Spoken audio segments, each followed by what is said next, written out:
Welcome back to this Friday edition of Infowars Nightly News.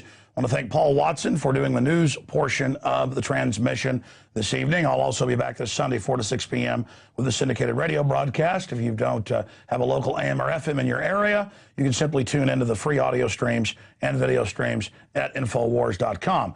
Now, our guest today is Professor Dr. Francis Boyle. He's had a long bio, but he's represented the government of Bosnia-Herzegovina in stopping the UN from breaking up their country. He's helped write major global U.S. bioweapons treaties. And, of course, he also has several degrees from Harvard and was given the same training in the same area as Henry Kissinger. So he's worked in close with these people. He's aware of their program, and he is a guest that we always find very informative when he comes on the radio show with us. But here he is on the Nightly News. And I wanted to get him on about the NDAA, the SOPA Act, the 30,000 drones they're funding to go in the skies, saying they're going to watch farmers with them. I mean, it is like a bad nightmare. And he studied the path to authoritarianism. And so I want to get his take historically on where he sees us going and ways to hopefully reverse this. Because along with the authoritarianism, the thugs don't just want to dominate their domestic slaves. They always look at the greener grass. They want wars, because war is the health of the state. People shut up. They do what they're told. You can have no bid contracts, and you can be big war heroes. And so now the United States, England, Europe has just been swallowed by the same type of expansionistic stuff that we saw from people like Hitler. And a lot of people, bring up Hitler. Oh, it's like Hitler. No, this really is like Hitler. Or other expansionists. Julius Caesar. I'd say Stalin, but he mainly just killed his own people and did some expansionist stuff. But it's just incredible. So he joins us to talk about that. Then I want to get into his experience with the UN up close and personal. Because some people say the UN's going to save us, and the very same military-industrial complex created it. I don't see that as the case, but we'll get Professor Boyle's take on it. Doc, it is great to have you here with us tonight. So much is going on since I talked to you a month ago. Unfortunately, everything you've written in your books warning people is coming true in spades.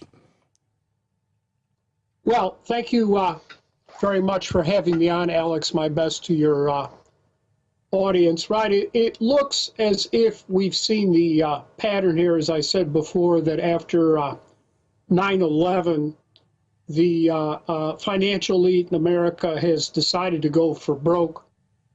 They went to first Afghanistan, Iraq. Obama went after oil and gas in Libya.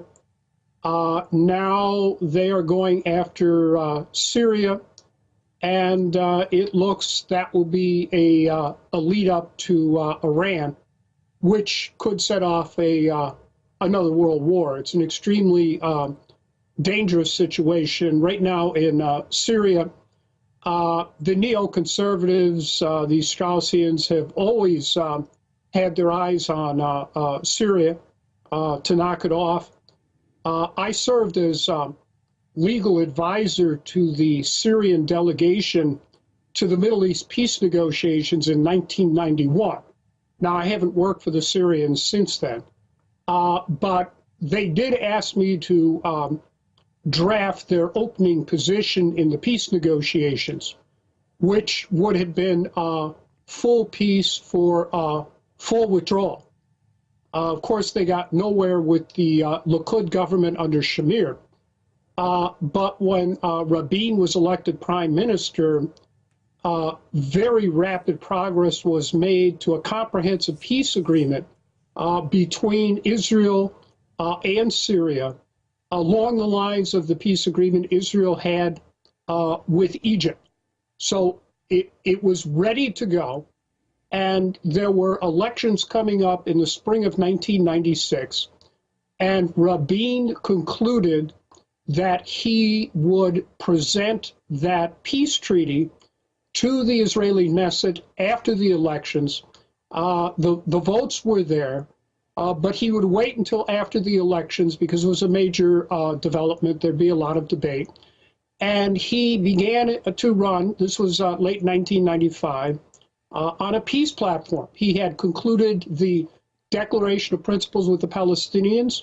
He had a peace agreement with Jordan.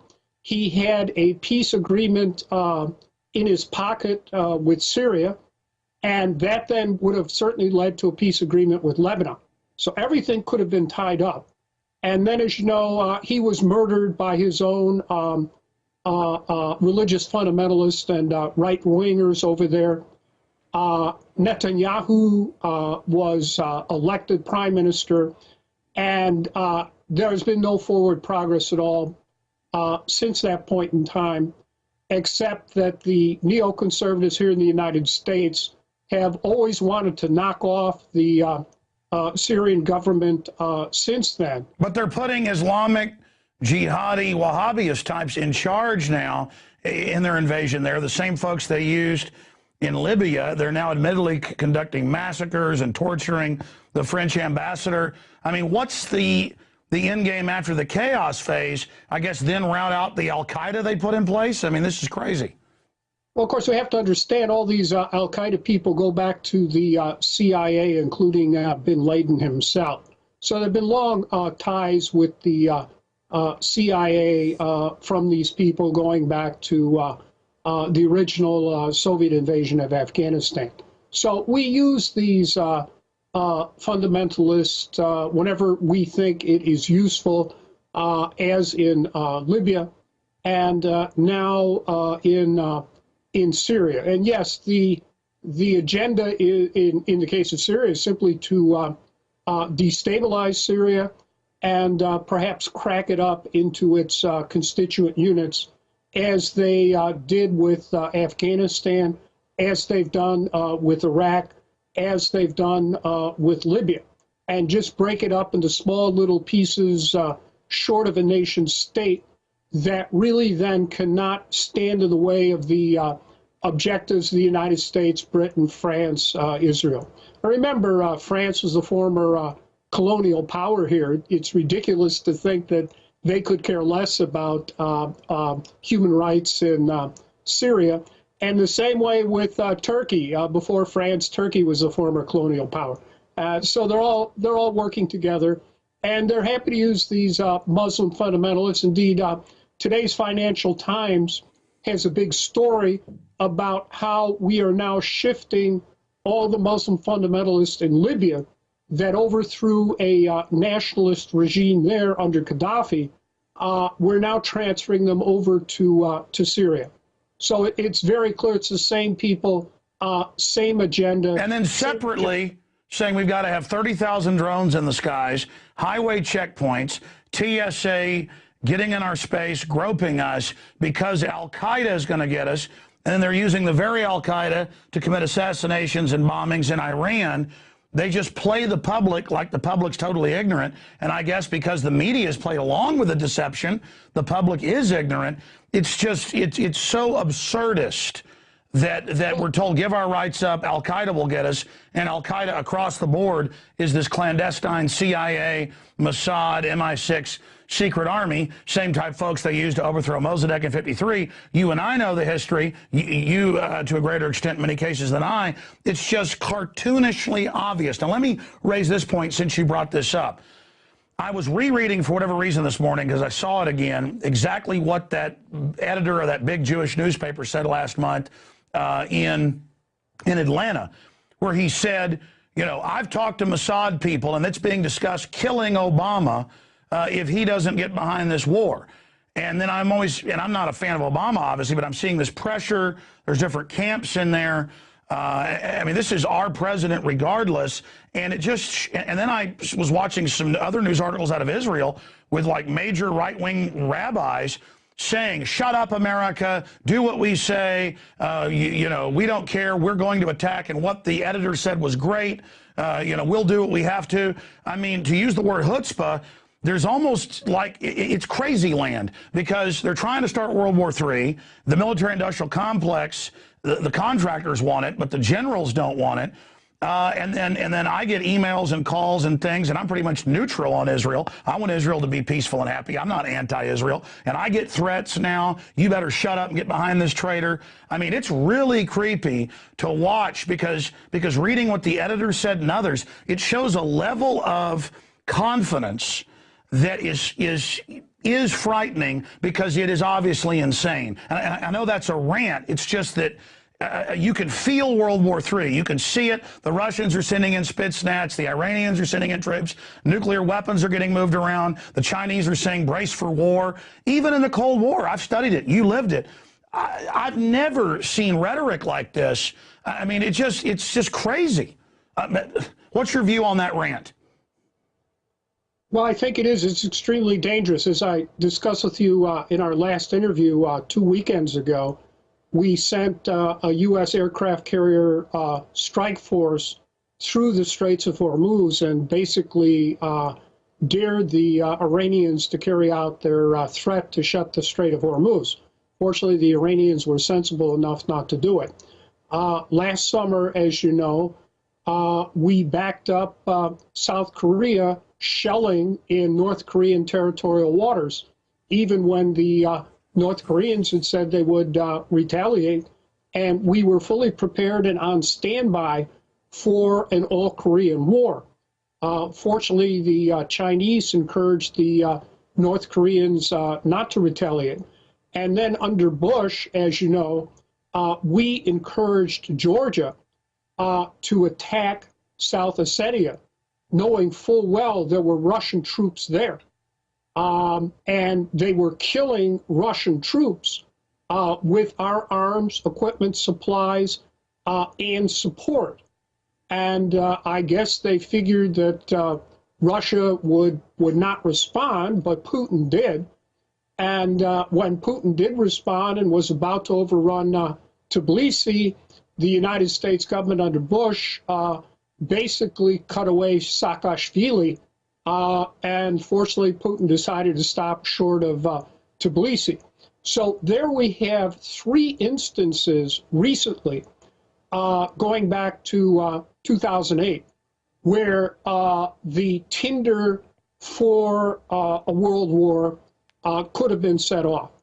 And Syria could do it too. As you know, there are Russian warships right now there in the Syrian port of Tartus to serve as a tripwire and to dissuade any type of NATO invasion or an attack. And of course, what's going on now in Iran, there are 3 aircraft carrier task forces soon off Iran, and we have 1 off of Syria. Dr. Boyle, going back to my earlier statement and question, just specifically, to have a newspaper editor of a major Jewish newspaper say he's talking to Mossad and other Israelis and they're discussing killing Obama if he doesn't get behind an attack on Iran, that for me is pretty much an open threat and really shows the confidence of some of the Likudniks. And I've seen statements in the Washington Times that they've talked to top people and that Netanyahu knows it's going to be a big war, but that he thinks that he'll come out like Churchill, that once the West is committed to this big war, that he's going to be some type of hero. But as you said, other interest, in the United States, England, and Europe, they're moving weapon systems and ships to Asia, openly menacing. So it's not just Israel; it's the global empire, the Anglo-American establishment, whatever you want to call it, is attempting to start wider wars. But then you ask the question: okay, if you wanted one on 888, why didn't you go ahead and give the Russians the big war if you were going to go ahead and test them? So it's really frightening. Do you think Obama is being blackmailed, or do you think that may have been a threat when they said, hey, we can kill you if you don't do what we want? Right. Whether you support Obama or not is not the issue. He is our president, and he did win a democratic election by the American people. He's legitimately in power there.